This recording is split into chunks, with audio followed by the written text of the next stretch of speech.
నమస్తే. Welcome to our channel. ప్రస్తుతం మనతో శ్రీపాద శ్రీవల్లభ దత్తపీఠం పీఠాధిపతురాలు లతా బొట్ల గారు ఉన్నారు. వారితో మాట్లాడదాం. నమస్తే మేడం. నమస్తే ఫణి.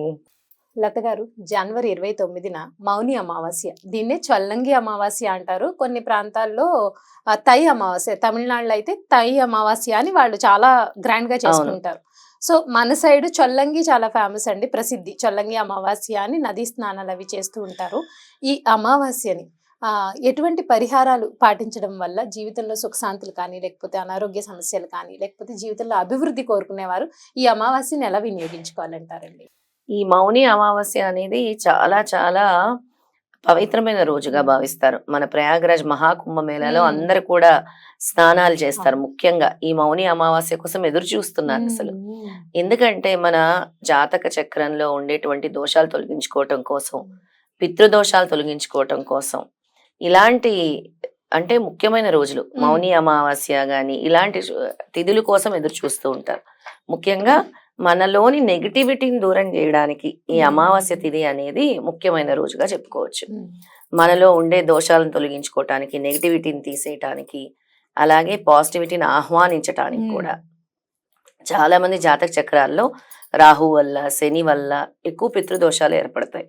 రాహుగ్రహం వల్ల, శని గ్రహం వల్ల, ఒక్కోసారి సూర్యుడు రాహు కలవటం వల్ల, సూర్యుడు శని కలవటం వల్ల వాళ్ళ వాళ్ళ స్థానాలు బట్టి ఈ పితృదోషాలు అనేవి కూడా ఏర్పడుతూ ఉంటాయి. ఇవి ఎలా ఏర్పడతాయి పితృదోషాలంటే? చాలా మంది అనుకుంటారు, మేము మా అమ్మ నాన్నల్ని గుర్తు చేసుకుంటున్నామండి, మేము పెద్దలకు బియ్యాలు పెడతామండి, కానీ మనకి తాత ముత్తాతల నుంచి క్యారీ ఫార్వర్డ్ అవుతాయి. పితృదోషాలు అనేది ఎప్పటి నుంచో వస్తాయి తప్ప ఇప్పుడు మనం పెట్టేస్తున్నాం కాబట్టి మనం దహన సంస్కారాలన్నీ కరెక్ట్ గా చేసేసాం. తాత ముత్తాతలు చేసిన పాప పుణ్యాల్లో కూడా మీకు భాగం ఉంటది. వాళ్ళు పుణ్యం చేస్తే ఆ పుణ్యంలోనే భాగం ఉంటుంది, పాపం చేస్తే పాపంలోనే భాగం ఉంటుంది. అలాగే ఎవరైనా ఆత్మ మోక్షం పొందకుండా క్షోభిస్తూ ఉన్నా అది కూడా పితృశాపం అవుతుంది. అలాగే సడన్ డెత్స్ వల్ల, యాక్సిడెంట్స్ వల్ల, అనుకోని విధంగా ఊహించకుండా మరణం పొందిన వారు, అదే సూసైడ్స్, యాక్సిడెంట్స్, సడన్ డెత్స్ ఏదో ఒక రకంగా, ఇవన్నీ కూడా ఈ పితృదోషాల కిందే వస్తాయి అన్నమాట. అసలు ఎందుకు జరుగుతుంది అంతవరకు అంటే వాళ్ళ జాతక చక్రాల్లో కూడా మాల్ఫిక్ ఎఫెక్ట్స్ ఉండుంటాయి. చంద్ర ప్రభావం ఉంటుంది, రాహు ప్రభావం ఉంటుంది, శని ప్రభావం ఉంటుంది. మరి ఎలా తొలగించుకోవాలి వీటిని అంటే, ఇలాంటి తిథుల రోజు ముఖ్యంగా దైవారాధన చేయాలి, ఈశ్వరుని ప్రార్థించాలి. విష్ణుమూర్తికి కూడా చాలా ఇంపార్టెన్స్ ఇస్తారు ఆ డే, అమావాస్య రోజు. అలాగే లక్ష్మీదేవిని ఆరాధించి మన ఆర్థిక సమస్యల నుంచి గట్టెక్కాలన్నా కూడా అమావాస్య రోజు లక్ష్మీదేవిని బాగా ఆరాధించాలి. ఇవన్నీ కూడా చేయాలన్నమాట. ముఖ్యంగా ఆ రోజు ఎక్కువగా ధ్యానం చేయాలి, మంత్రజపం చేయాలి కూర్చొని.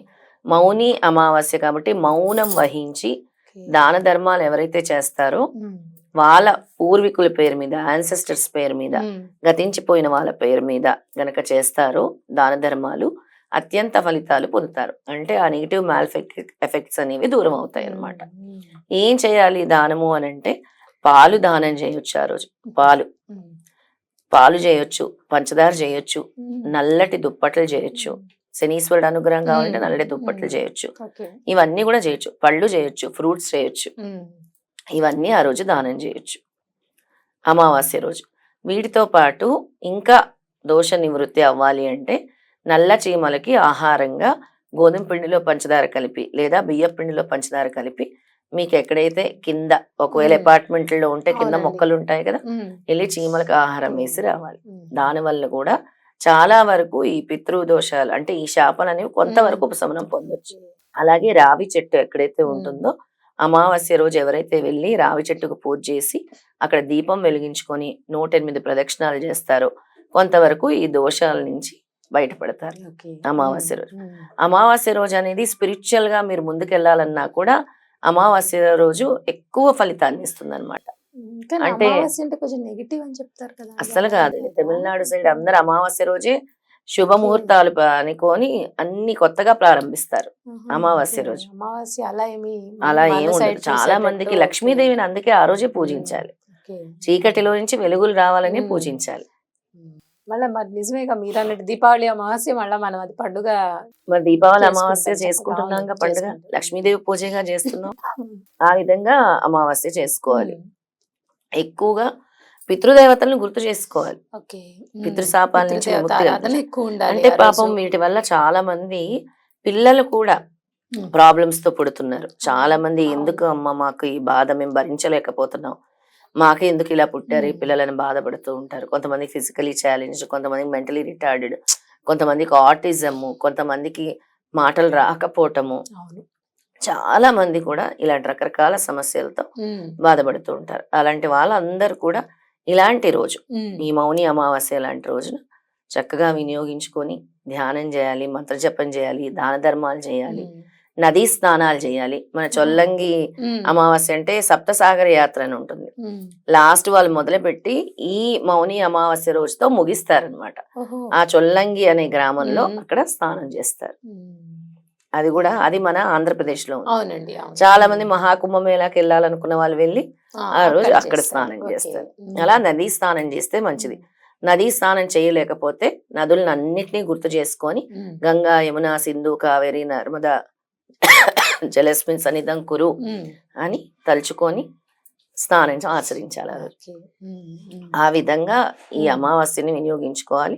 తర్వాత నేను ఒక శ్లోకం చెప్తాను ఉమ్. పితృదేవతల కోసం. ఓకే అండి. ఆ శ్లోకాన్ని పఠిస్తూ మేము ఎక్కడికి వెళ్ళలేము, ఇంట్లోనే చేసుకుంటాం అన్న వాళ్ళు ఇంట్లోనే అయినా కూడా ఈ విధంగా ఈ స్తోత్రం పఠించి 108 సార్లు రాగి పాత్రలో బెల్లము, పువ్వులు, అక్షింతలు, పసుపు, కుంకుమ రాగి పాత్రలో వేసి సూర్య భగవానుడికి పెద్దల కోసం తర్పణ వదులుతున్నట్టు వదలాలి. ఓకే.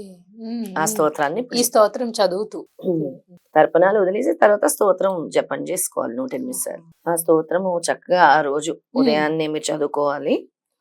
ఓం ఆద్యభూతాయ విద్మహే సర్వసేవాయ ధీమహి, ఓం ఆద్యభూతాయ విద్మహే సర్వసేవాయ ధీమహి, శివశక్తి స్వరూప పితృదేవ ప్రచోదయాత్, శివశక్తి స్వరూప పితృదేవత ప్రచోదయాత్ అని ఈ మంత్రాన్ని 108 సార్లు జపించుకోవాలి.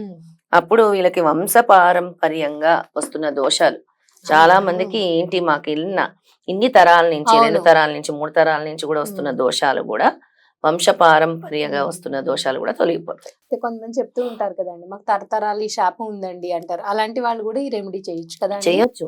తరతరాలుగా నాగశాపాలు ఉంటాయి, స్త్రీ శాపాలు ఉంటాయి. చాలా మంది చెప్పారండి, ఎవరు చెప్పారు ఇలా మాకు తరతరాలుగా ఈ శాపం ఉందంట అని బాధపడుతూ ఉంటారు. అలాంటి వాళ్ళు కూడా చక్కగా వినియోగించుకుని మీరు చెప్పినట్టు ఈ మంత్రాన్ని జపించుకోవచ్చు. రైట్ అండి. మౌని అమావాస్య అలాగే చల్లంగి అమావాస్య, అలాగే బ్రాహ్మణులకి ఏం దానం చేసినా కూడా మంచిదే ఆ రోజు. బ్రాహ్మణులకి, సాధువులకి, ఇప్పుడు ప్రయాగరాజ్ లో కూడా ఎంతో మంది సాధు సంతులు ఉంటారు. ఇక్కడ కూడా సాధువు అందరు ఉంటారు. వాళ్ళకి ఏదైనా దర్శనం చేసుకో ధన రూపేణ ఎంతో కొంత, చెరొక 100 ఇచ్చిన, 50 ఇచ్చిన, ఎంతో కొంత మీకు కలిగినంత వాళ్ళ స్తోమత బట్టి, లేదా వాళ్ళకి ఏదైనా కప్పుకుంటానికి వస్త్రం ఇచ్చినా కూడా మీరు చెప్పినట్టు ఏంటంటే చక్కగా దాన ధర్మాలు చేస్తూ అలాగే మీరు చెప్పిన రెమెడీస్ ఫాలో అయితే మౌని అమావాస్య ఎటువంటి కష్టాలు లేకుండా, అలాగే ముఖ్యంగా పితృదోషాలు, పితృశాపాలు ఉన్న వాళ్ళకి ఇది మంచి రెమెడీగా చెప్పొచ్చండి. చాలా చక్కగా వివరించారు లత గారు. ధన్యవాదాలు. జై గురుదత్త.